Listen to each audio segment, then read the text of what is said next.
Hari Om. How can we understand that all is one?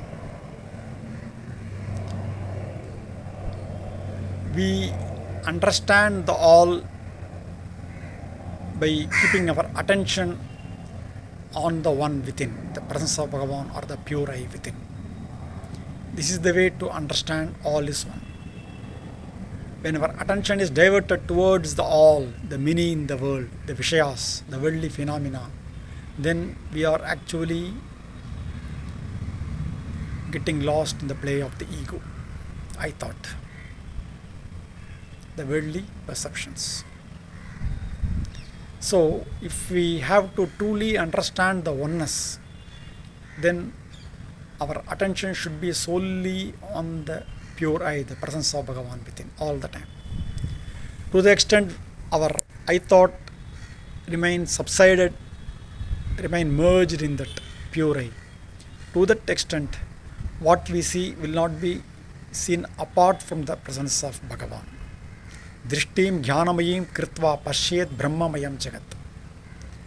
What we see depends on what our state of mind is. Drishti, perception, is determined by the sthiti, the state of mind.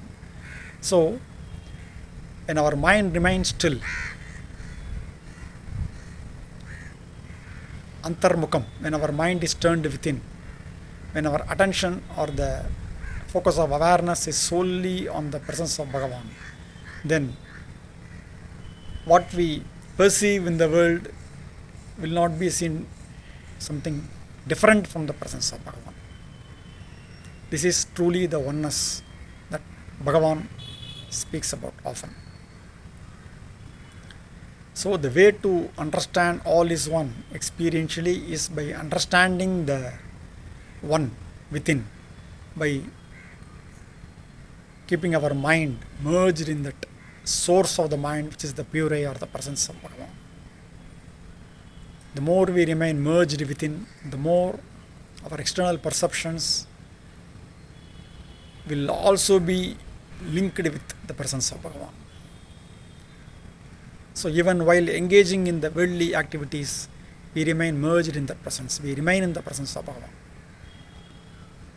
That way, the worldly perceptions itself will actually be accompanied by that inner experience of being in the presence of Bhagavan. So even though we may be engaged in worldly activities, at the same time our inward looking intellect will be always focused on the presence of Bhagavan. So, drishti is based on sthiti.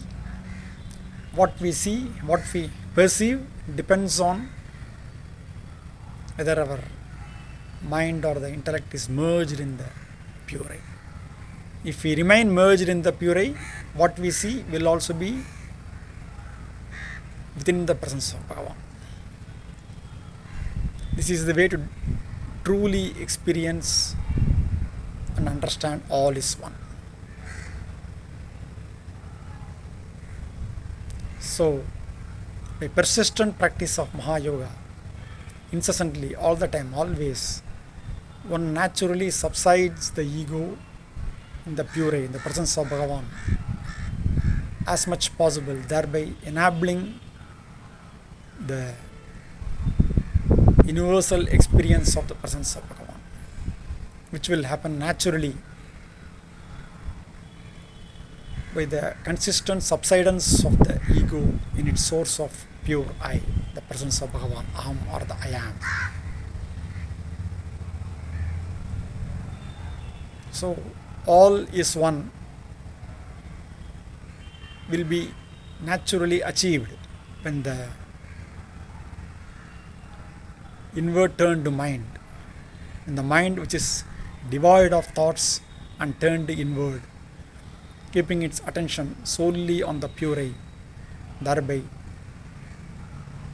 gaining the ability to remain in the presence of Bhagavan all the time, which naturally makes one see everything in the world by being in the presence of Bhagavan all the time. Arunachala Shiva, Arunachala Shiva, Arunachala Shiva, Arunachala.